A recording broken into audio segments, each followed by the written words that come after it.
我是晶晶，我是少侠，我觉得运气是人没办法影响的。打屁股去改运，怎么样？会痛吗？有一点哦，哇，太夸张了！我也想当神。我相信神明降价这件事情。现在种在上面是耶稣。耶稣，你会不会头晕？我还是会保持怀疑的心态。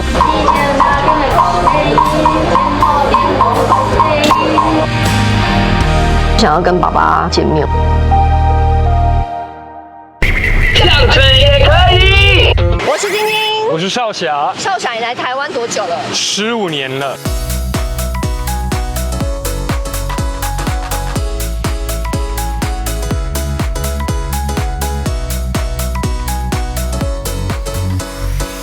那你觉得台湾的便利商店多不多？非常多，非常多，这边就有一家。对。那你知道台湾有一个东西比便利商店还要多？人。绝对不是人，是拜拜的公庙。公庙比便利商店多？对，怎么可能？根据统计啊，就是总共台湾大大小小的有13000多间。为什么要那么多？因为台湾人很爱拜拜，而且我觉得很特别的地方，台湾很愿意花钱在拜拜上。哦，对，就是还愿啊，你跟神明讲什么事情啊，就可以还愿这样子。对，我有点不了解这个心态。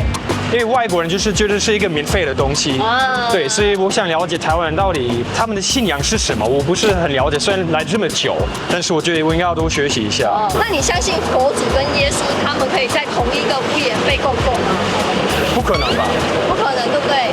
那你相信你的运气可以透过宗教仪式改变吗？如果我跟少侠去观落阴，会怎么样呢？好，试试看。那我们就一起去看吧。Go go！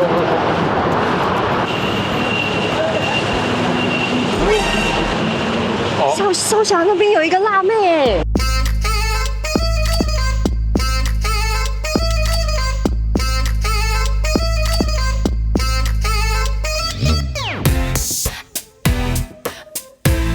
哇，她直接在四面佛前面就热舞起来了。哇哦！超辣的！哇，哇塞！觉得怎么样？这个屁股不错。你有看过就是这样子在神明的前面？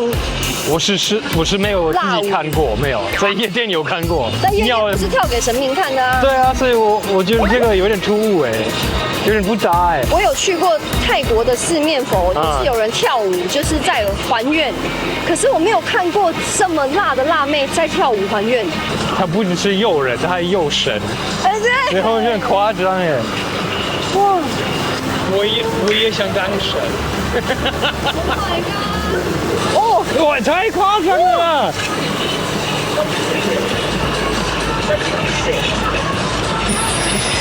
天哪！你知道我在哪里有看过这个东西吗？在哪里？在美国的 strip club。这里不是 club， 而且你知道在那个 club 里面就是灯光暗暗的，可是看不清楚。大白天呢？真的耶！大白天，而且在神明的面前。这就是4D 效果。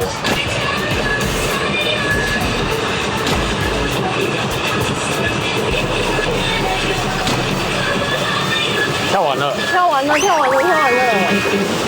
天哪！他跳完了，我们上去问他一些问题。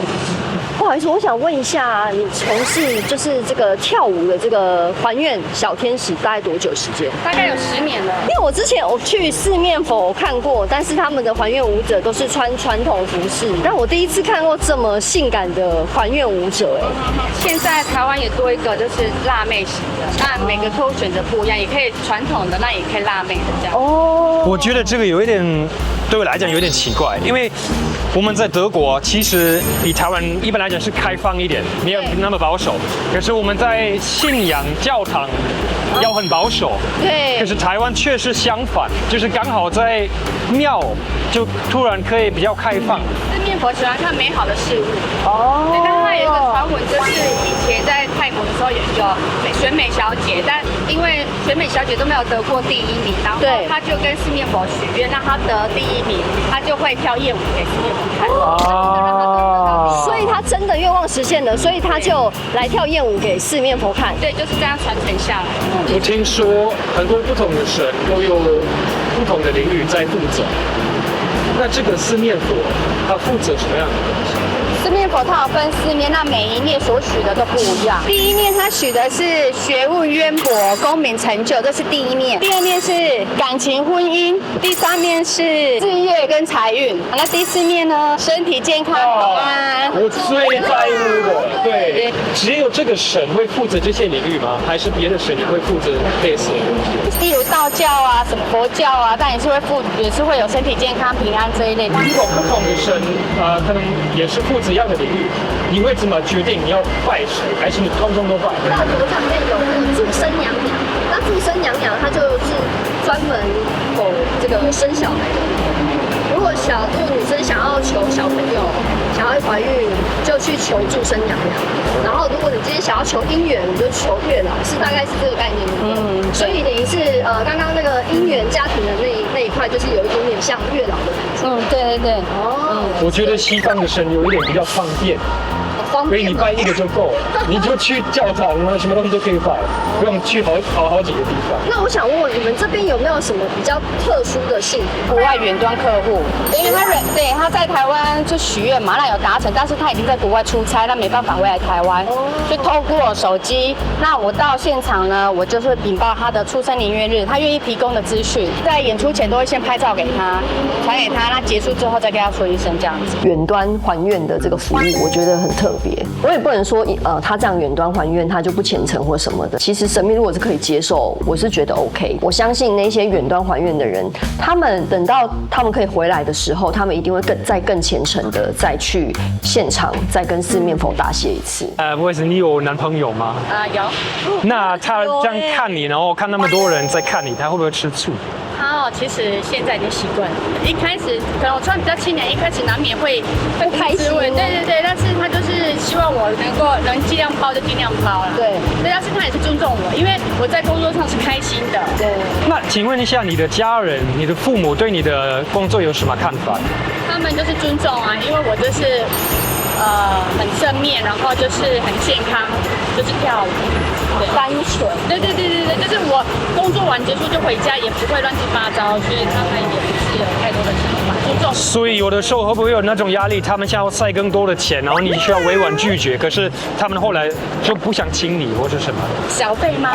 这个可以，这个可以哦。可以，小费我很喜欢。如果说今天来跟四面佛求愿许愿，那后来如果他没有还愿的话，会怎么样吗？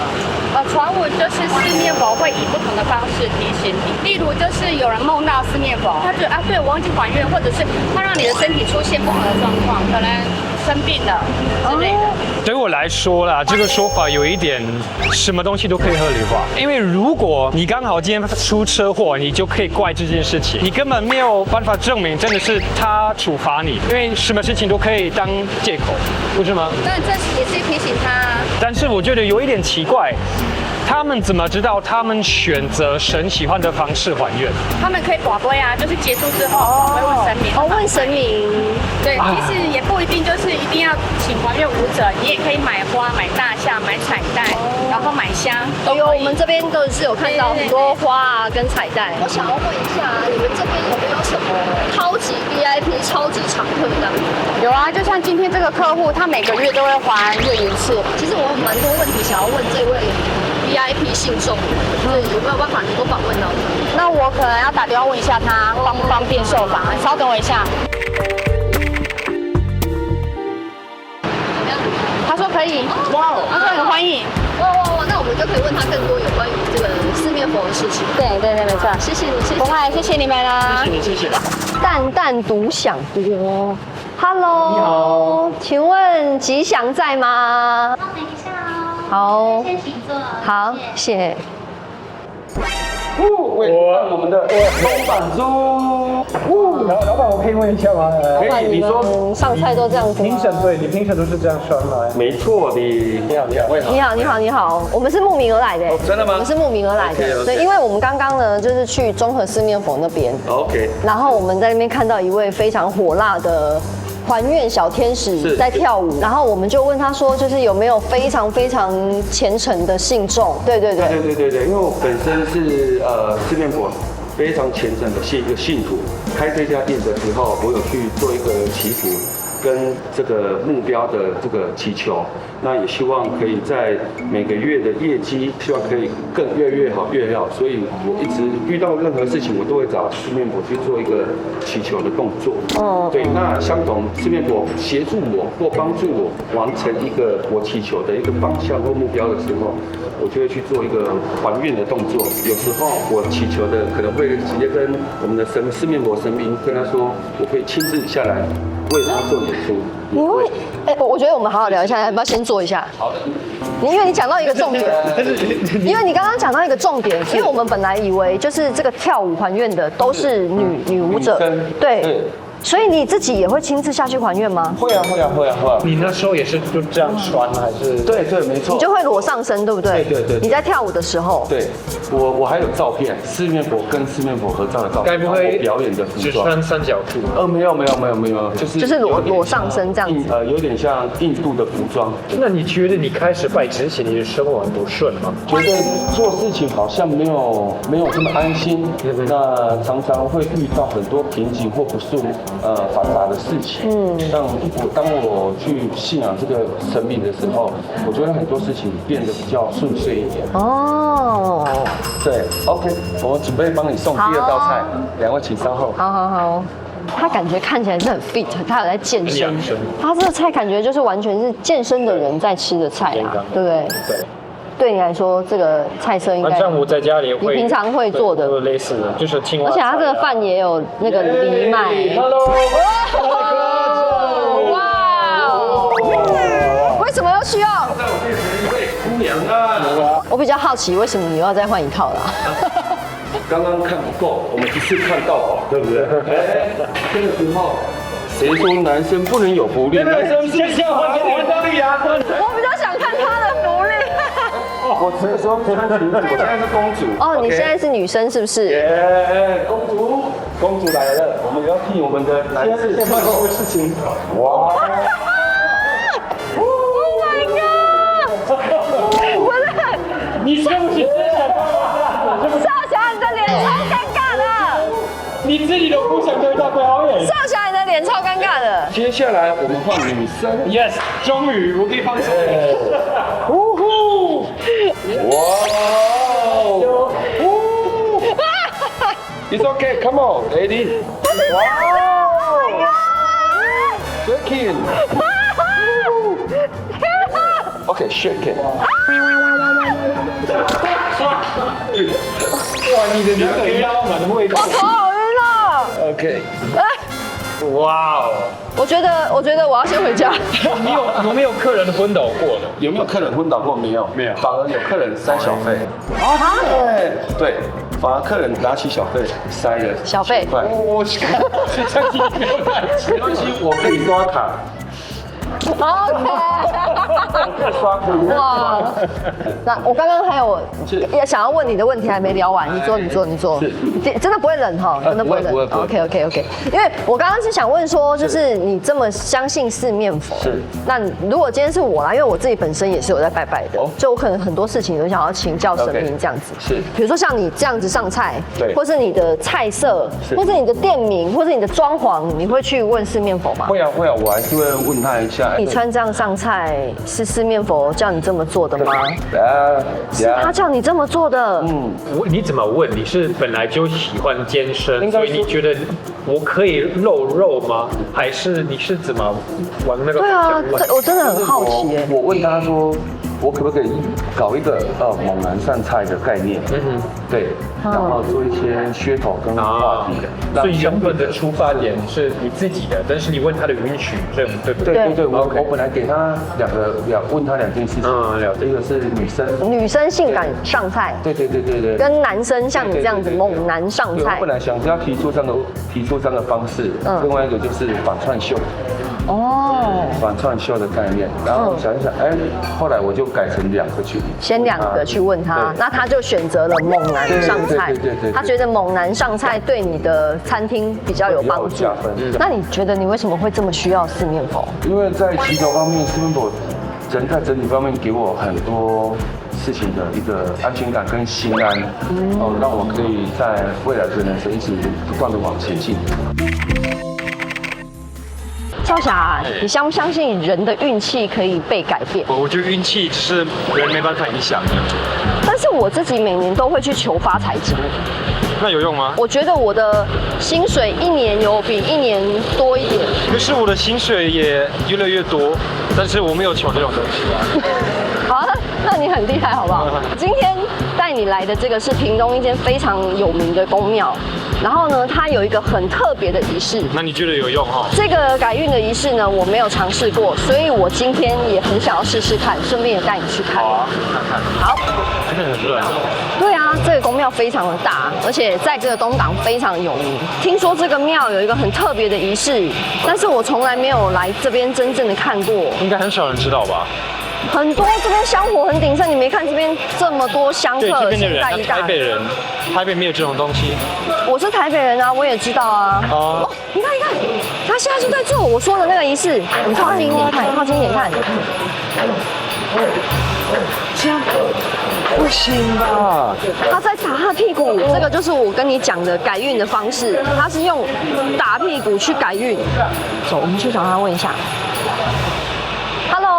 Hello， 先生，我想请问一下，刚刚看到你就是在被打屁股，我想要问一下，就是这个整个仪式。然后我今天来改运大改。那我想要问一下，就是你刚刚被打几下？我王爷是160下，160下，然后大板是100下，小板是10下，所以总共被打7下。改运的方式应该有很多种吧？你为什么会选择这个？因为我上次有来过一次，我觉得还蛮惊艳的，所以这是第2次来。你怎么判断？就是因为之前就是小人遇到很多，来这边改运之后就是比较没遇到小人，工作上也比较顺。测试过，然后觉得有效果，所以继续做嘛。那如果这一次打之后你发现没有用，你还会再来吗？不会再来。没有。有用的时候你会相信，没有用的时候你也会相信。没有，我可以理解他的想法。如果今天我来打了，我觉得运气没有变好，表示我打不够多下。下一次是不是会想要请王爷再帮你再多打几下，你就觉得运气就会变好了，是不是？你看，我们想试试看。玉姐也想试试看吗？当属对答案盖小姐啊呢？主持人说，王爷讲，温入千岁，我才是讲温入王爷。人先级嘛，要爱先出生嘛，对，先小生嘛，你做了后摆，到尾啊，就是归土。归土哦，打断一下哈，好，因为你刚刚解释，可能一个神负责啊出生或是过世过程，还有海啊，但是这些跟打屁股有什么关系？最重要的关系呢，就是文入千岁。哪一个？打屁股就是当代父者，文入千岁来过来台湾时。1706年，伊个改运负责，等于讲啥？咱头前的班头武官嘛，叫武官就是维护这个千岁啊出门的安全。这个原本是一种处罚吗？对，原本是一种处罚。意思是我处罚你，你以后就会做到唔对，我必定爱抓来治罪啊。所以这意思是讲，伊运气无好，就是需要拍拍，做什么唔对的代志，才运气无好。运气也在，才会拍。我有机会试试看被打屁股吗？可以啊，我不用把杯吗？你要挂杯，要挂一起拜拜，一起挂杯对吧？讲要打屁股，要一班头唔敢把你打屁股。为什么？你都无迄个犯罪啊！如果你不犯罪，你后壁财神了做咧，还讲财神怎走？伊会当宝贝门看嘛？对。你要把杯的是什么东西？你也想被打屁股吗？你是想要看我被打屁股是不是？有一点。他们这个女生好像是打手啦，但其实我也女生有被打的。好，真的吗？你想吗？好 ，OK。如果寡龟有的话，我们就一起。好，一起。OK。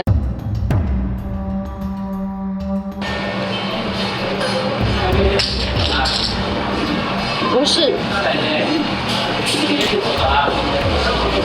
你是不是抱着一个心态，就是觉得啊，反正就是被打一个屁股，好玩这样子？但是，对，你看，你就是抱着这个心态，所以王爷根本看穿你了。5000岁，信女谢晶晶，这位是贺少侠，那我们一起来做这样子也可以的这个节目。刚刚我已经保归过了，是需要大改，那是打100下。那我想要帮贺少侠问，需要大改的打几下？那是100下吗？如果是100下的话，请给我醒龟。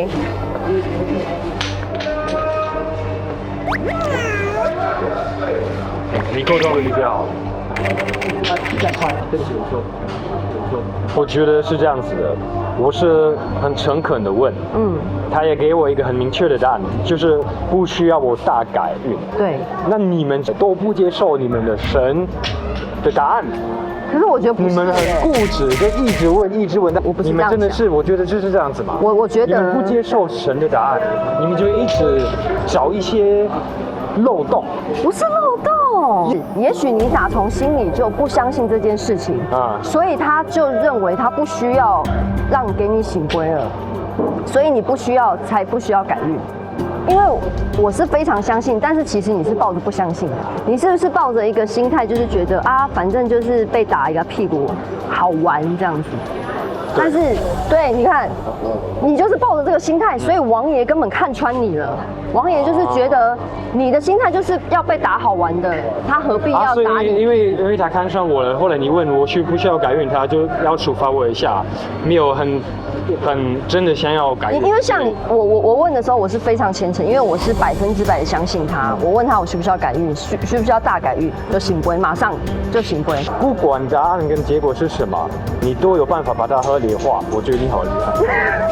不是，因为我真的是这样子相信的，我真的相信。我懂，我知道你相信。我真的相信打了之后我运气会变好。我是真的不相信。为了证明，我觉得我们可以做个实验。做什么实验？我们现在还没有那个被打之前，我们可以先买个刮刮乐。哈，你要买刮刮乐干嘛？看我们中多少钱，然后在被打之后再买一个，看看有没有比较多钱。一般的是有什么100块？有100块的，有这个是200。是好像是不好的号码，没关系，我相信你们的4很不好。没有，不要那个，不要4是不好。那你喜欢什么？所以我不相信这个4，可是神可能相信，所以我不想得罪这个神。对，4不要。那你想要什么？这个没有任何的4，我选这个，它没有任何的4在上面。OK。改运前自己买的刮刮乐，我们看看咯。你就刮上面，如果数字有一个7的话，就是有中。这个没有。这一张没中，我的运气真的不是很好啊，所以我没有。很需要改运，所以你的生日带来不好的运气。没有，我觉得不是。不应该相信16。不是我的关系，是因为我觉得你不应该拿刮刮乐这个事情来试验。不然要怎么试验？如果你今天每个人去改完运，来刮刮乐都中。那大家都不用赚钱，就打完屁股再来刮刮乐就好了。如果大家去那边，然后事业大发展，也都不用做什么事情啊。要啊，你还是需要努力，在刮刮乐里面。我刚才很努力刮哎。你只刮了，你没有付出。很努力，也很热嘛。好啊，算了，我们现在赶快去打屁股，看看会不会比较好一点。我们现在去问一下，看这边的信众，来这个东龙宫，你有被打过屁股吗？改过运吗？很久了。很久了，可是有过。被打完之后，你的运气有变好吗？让你觉得运气这么就好了。最近有运势比较不好的话，是可以来改一下，因为这边还蛮密。你相信这边就是温府千岁帮你改运这件事情？相信。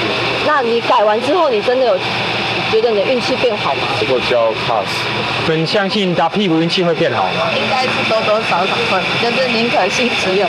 如果你真的去瓦龟，你去问，然后王爷说你需要改运，要打屁股，你会去打吗？会，就会打，对不对？现在紧张的时刻来了，我们想要先，你先好了。我先 ，OK。你先。他要刚刚有瓦龟啊，100下大改。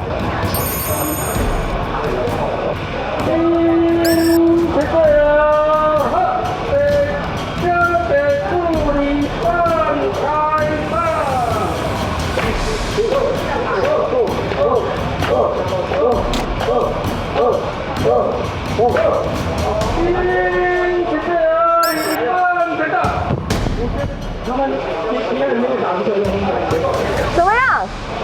会痛吗？有一点呢，有一点。骗的。他刚刚好像有听到我在这边怀疑他们这边的习俗，他们这边的传统，所以你感觉特别用力大力，还有点所以蛮痛的。有，紧张吗？有一点，可是因为我小时候成绩不是很好，常常被打手，所以我蛮习惯的。有阴影哈？没有阴影，我觉得有点enjoy。你跟我有点像，有点癖好。来，不等。接下来假设是两滴，开始。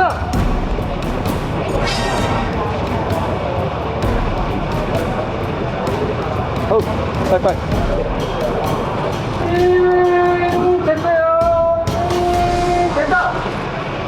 打的感觉怎么样？比我想象的痛哎，对吧？因为我本来以为他可能只是拿那个法器，然后比划而已，可是他刚刚是很认真在打哎。反正我们的运气现在变好了。对。我们要不要去一起？你想要试看看再试试看？你不想试吗？我觉得你先去试好了，我们先去那边。好。这次你选一个你自己喜欢的号码。好。这样你才不会说是因为我的关系。对的。哦，他选了这个1号。1号，他刮喽。Number 1。好紧张哦，到底会不会中？就像你讲的，他不会马上改你的运气，可是你可能要在生活中慢慢发现，有一些事情变顺利。你刮一张好了。其实我是不想要这样验证的，但是既然少侠叫我这样子做，那我就这样子做。好，如果我刮中了，刮中你知道吗？刮中就代表2种可能。一个是就像你说的，要真的相信才会有这个效果。对。另外一种可能是运气，没有打屁股什么的，也都可能会遇到这样的事情。然后无所谓，反正你就做嘛。OK， 我就是挑一张。你就让我尴尬就对了。好，我要选这一张。发嘛。发这个数字对台湾人来讲就是谐音发财这样子，所以是发这样子。所以谢谢。你其实也有这个迷信啊。好紧张哦！你明明就很想中啊，没了！哇！结论就是我们2个人刮刮乐都没中。所以这个实验证明，改运之后你不会马上赚钱。改完运之后马上来刮刮乐，这个行为只是好玩，但是也不会因为我没有刮中，我就觉得我改运没有成功。王爷会在别的地方给我其他的好运。OK，说不定我的好运不是钱，对，可能是谈恋爱啊，或是健康。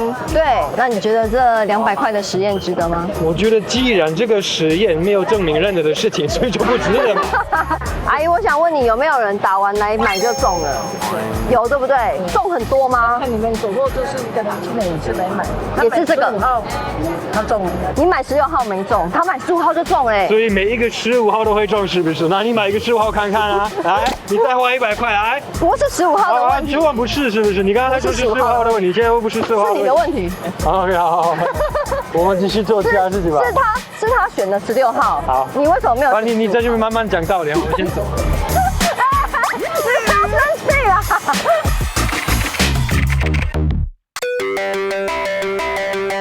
蔡老师你好。蔡老师。Hello， 2位主持人好。Hello， 我是少侠。Hello。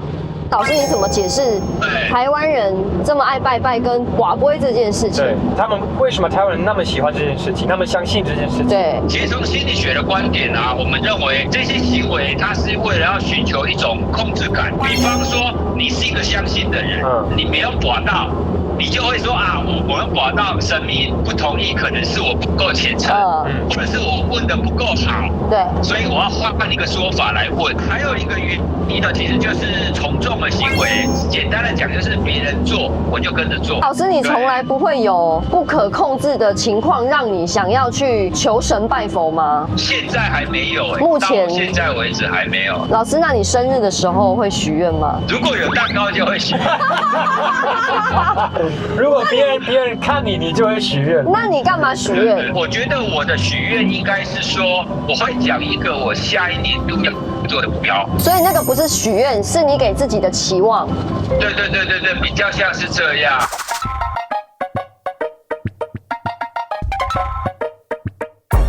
今天为什么我们现在在这个地方呢？我们刚刚在东龙宫不是访问了很多信众吗？那边的信众跟我说呢，就在东龙宫不远的这个地方，就是我们现在要去的这个地方，很不可思议，他们居然让国外的神跟台湾的神一起在同一个屋檐下。国外的神，你说那个泰国的那个四面佛？不是，是耶稣。耶稣跟台湾的神一起在同一个屋檐下被供奉哦，有没有很酷？对我来说很不合理耶，我真的很想知道他们。我们来问问看他。这个。Hello， 你好，怎么称呼你？我姓贺。贺大哥，你好，我也姓贺，他也姓贺哎，啊，贺大哥是这边的委员，主委，不是主哦，只是委员。OK， 那我想要请问一下，因为我们刚刚去这个我们来东港，然后就是有信众跟我们说，你们这边供奉的神明非常的特别，可以帮我们介绍一下吗？我们这边道教。三清道祖三清道祖，林北儒教至圣先师，这边是三宝教主。那三教教主可以帮我们介绍一下吗？中间是基督教教主耶稣，右手边是佛教教主释迦牟尼佛，左边是回教教主阿拉。耶稣、如来佛祖跟阿拉，这样子也可以吗？可以啊。阿拉在耶稣的旁边。等一下，我好多疑问。等一下，我要整理一下我的想法。第一个，你们怎么决定你们要把其他的信仰的神要摆在一起庙里面？道教教主道德天尊指定，他指定的，他怎么指定这件事情？用透过我们的定家法令，写字决定。今天这样子，像耶稣、阿拉跟佛祖，他们今天像耶稣坐在中间，也是他们决定的吗？对，他们自己开会决定。他们自己开会？对呀。我觉得这边的问题是，他们拿别的文化的神，对于那些文化很神圣的东西，然后把它扭曲。比方说回教国家或是基督教，你不可以拜别的神。在你们的文化里面，这个是 OK 的，在别的文化里面是不 OK 的。那你们很希望你们自己文化被尊重，但是你们不尊重他们的文化，拿了耶稣，拿了拉拉，扭曲他们的地位，他们的观念。那请问一下，他们的造型、他们的服装也是他们决定的，还是你们自己决定的？不是他们决定的。因为其实这个耶稣跟我们平常想象的样子不太一样哎。对。他手上有拿东西哎。释迦牟尼佛比较没有争议。对，释迦牟尼佛跟我想象的是长一样。耶稣跟阿拉教主，他们是我们要求他现身，就这件那个条件是的人。台湾有很多宫庙里面，不管是今天要给可能观音菩萨啊，或是妈祖娘娘做那个神冠，有很多都是可能用跋杯去问的，从以前有迹可循的。可是因为耶稣跟阿拉真的是完全没有这样子的案例过，他们说是用托梦的方式。我觉得这个真的是蛮特别的。委员，你现在要加这个是什么？简音，我们这边都是用肖兰的木。肖兰木。对。那我们现在要请他们下，也要先点这个香，然后透过我们的步骤邀请他下。那步骤大概是怎么样流程？你等一下看就晓得。好。所以主委是不是在做？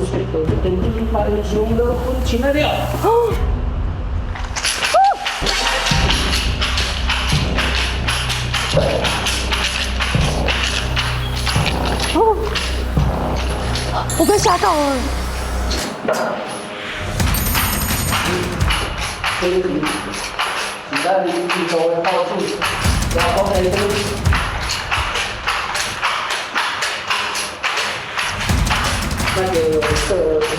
贺少侠，我怎么样？现在坐在上面的这个神灵是耶稣，现在已经坐在上面了。你有什么问题，你替他问。现在耶稣已经坐在上面了。耶稣，你会不会头晕？但是你怎么看得出来是耶稣？问他不会的，你要打叉。他在回答你了。你用英文讲啊，你用英文跟他说。英文Jesus，wow， How do you feel about sitting next to Allah？ 你觉得坐在阿拉旁边是什么样的？你喜欢吗？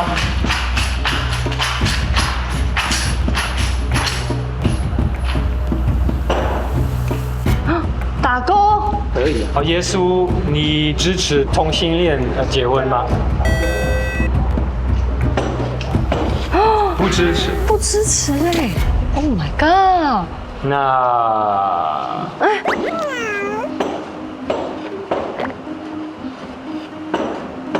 人性，人性什么意思？人性它不是符合我们人的本性。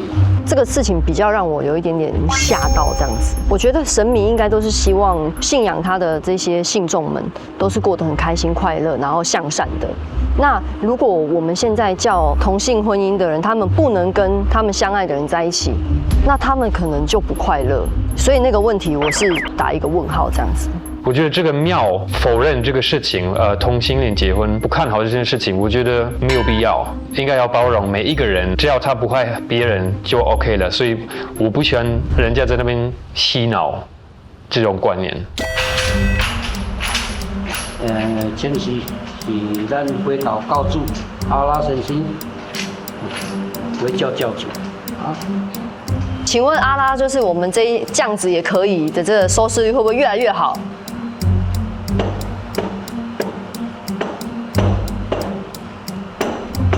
我们有用心在整合啦。哦，阿拉很有深度哎，他没有对与不对，就是叫我们要更努力做的意思啦。你对于乩童或者是有神明降价下来回答信众问题这个事情有什么看法？我觉得大部分的情况都不是真的神明，但是是不是有可能有非常少数的情况是真的神明降下来呢？这我无法确定。所以其实很多乩童的现象，我们可以说那他当时的状态，真的是神明吗？还是 whatever 什么很特别的情况？我觉得很难说。很多人会相信神，是因为你觉得他可以给你一些帮忙。一旦你今天认知到了说，好，这件事情他根本完全帮不上忙，那他就有可能会弃身而去。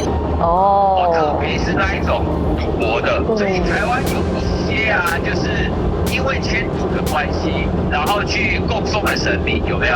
到最后就会被遗弃了。我就可以传一个报道给你们看，就会发现真的有很多这类的现象。我们现在已经收到老师刚刚给我们的报道了，可以给你们看一下。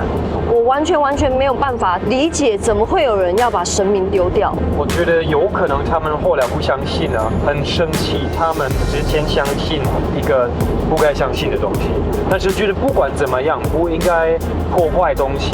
所以我很想要去理解一下，收集这么多落难神明的这位林园长，他是怎么看待这件事情？我们现在就去那个地方看看。对 ，OK。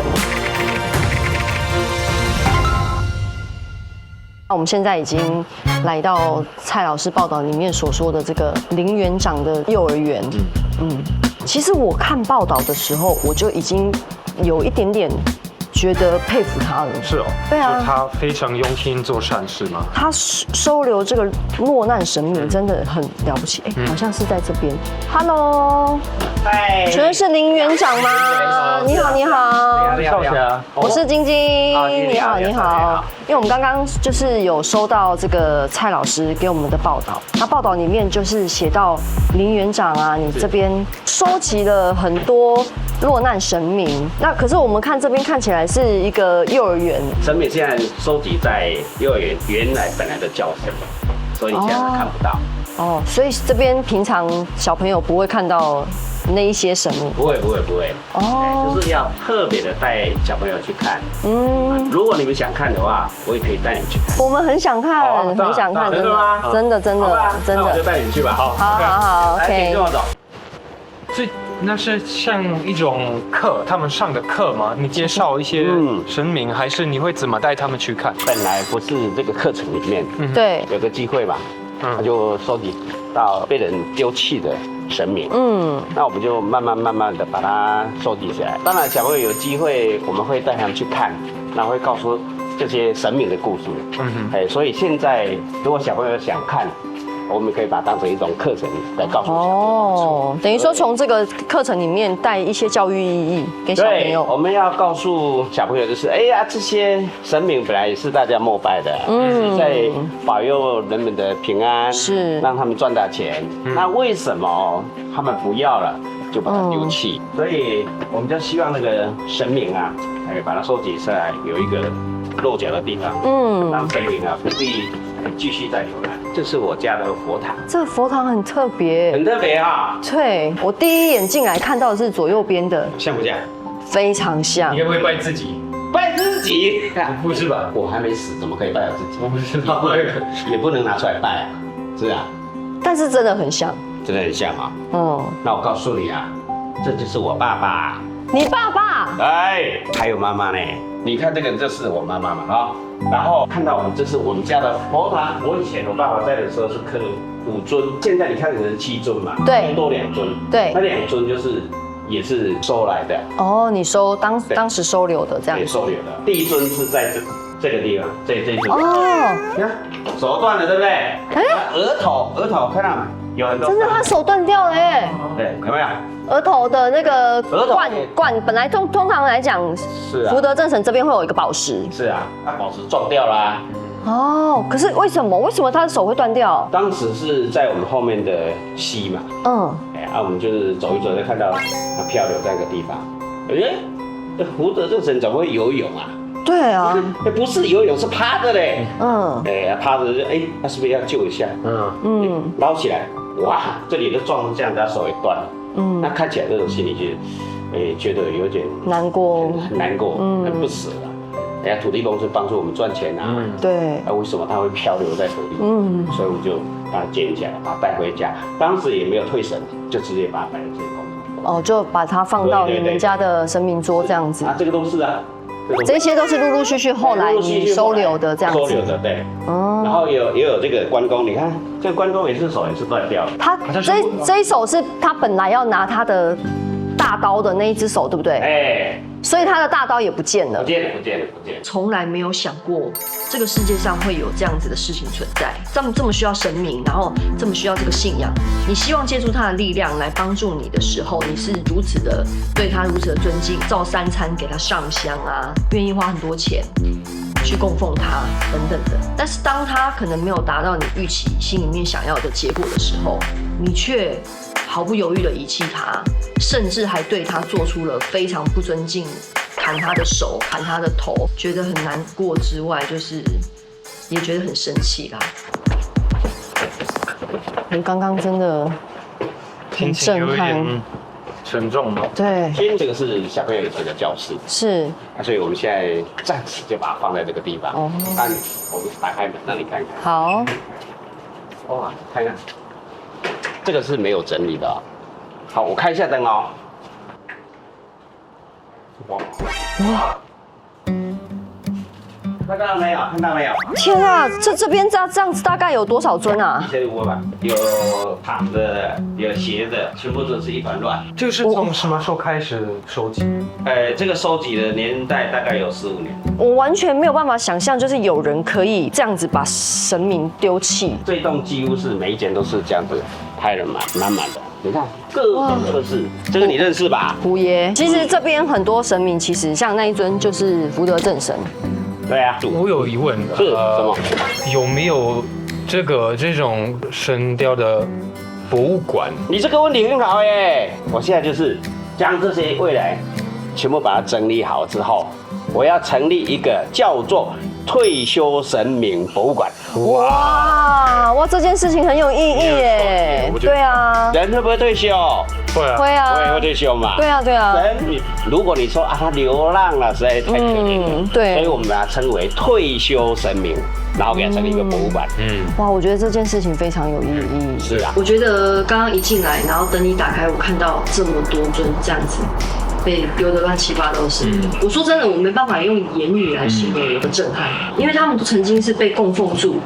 被每天拿香拜的，但是现在他们出现这里。说实在，我的想法是有必要有这些东西。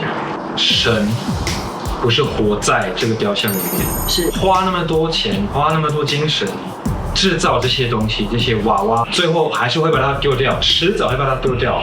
意义在哪里？我很希望人可以用这个精神、这个钱、这个力量，帮助别人过得越来越好，而不是做一些最后会丢掉的东西。来，那我们现在来看这里是整理过的哦。哇！可是你要进来哈，这是八卦阵哦。我这样子有点看不清楚哎。你看不清楚啊？你不要看地上啊，看地上哇，地上有很多神明，对不对？对啊。那我就带你到里面，你头要低一点，不要撞到哦。好，好，进来。哇哦！不然啊。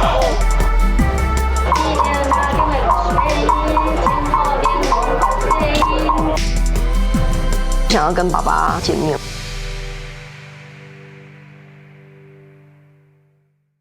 喜欢我们这次的挑战吗？喜欢的话，请帮我们按赞加分享哦。也不要忘记订阅我们的这样子频道哦，而且你要开启那个小铃铛，不然你们会错过我们每一次的挑战。